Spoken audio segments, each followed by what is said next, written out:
राधिका बरसाने वारी कीजय। राधे राधे। माघ मास महात्म्य अध्याय 17। 17वें अध्याय में गुरु वशिष्ठ जी राजा दिलीप से कहते हैं, राजन, स्वयं भगवान और सारे देवी देवता, गंधर्व और पितृगण भी जहाँ जाकर माघ मास में स्नान करते हैं, उस तीर्थ का महत्व मैं तुम्हें बताता हूँ। मनुष्य तो दूर, जहाँ भगवान ने भी हर युग में स्नान किया है और उस तीर्थ का महत्व लाख गुना बढ़ा दिया है। ऐसे तीर्थ का वर्णन सुनो। पश्चिमी वाहिनी गंगा यमुना में आकर मिलती है। उसके केवल दर्शन मात्र से ही असंख्य पापों तापों का नाश हो जाता है। तो यदि माघ मास में गंगा यमुना के संगम पर स्नान करने का सौभाग्य मिल जाए तो कहना ही क्या। गंगा यमुना जैसी पवित्र नदी में स्नान करने का फल ही अक्षय होता है। तो यदि गंगा यमुना के संगम पर स्नान करने के फल की गणना तो स्वयं धर्मराज भी नहीं कर सकते।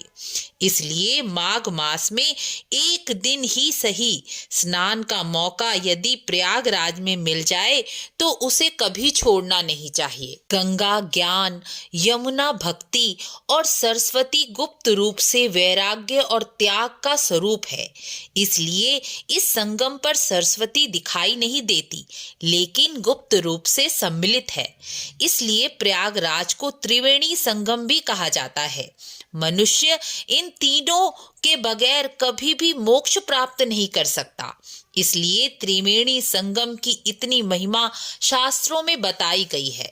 आगे गुरु वशिष्ठ कहते हैं, राजन, पृथ्वी पर त्रिवेणी को अमृत कहा गया है, क्योंकि मनुष्य उसमें नहाने के बाद संसार के सभी बंधनों से मुक्त हो जाता है।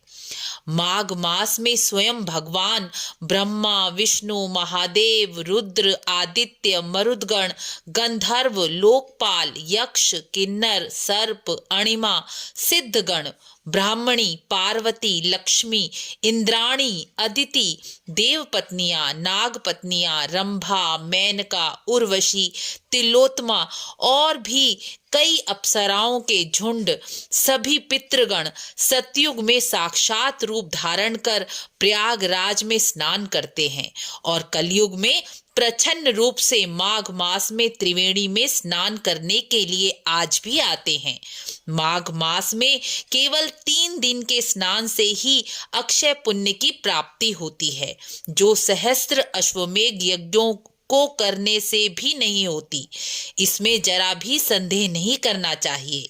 शास्त्रों में प्रमाण मिलता है कि प्रयागराज में केवल 3 दिन स्नान का पुण्य फल एक अप्सरा ने एक राक्षस को दिया था, तो उस राक्षस की राक्षस योनि से मुक्ति हो गई थी। इसलिए जो मनुष्य श्रद्धा भक्ति सहित प्रयागराज में स्नान करेंगे तो वह सब तरह के पापों से छूटकर सांसारिक सुखों को भोगते हुए बैकुंठ को प्राप्त अवश्य ही होंगे। यह महात्म्य शास्त्रों में कहा गया है। इस प्रकार प्रयागराज स्नान का महात्म्य पूर्ण हुआ। वीडियो को लाइक शेयर जरूर करें। राधे राधे।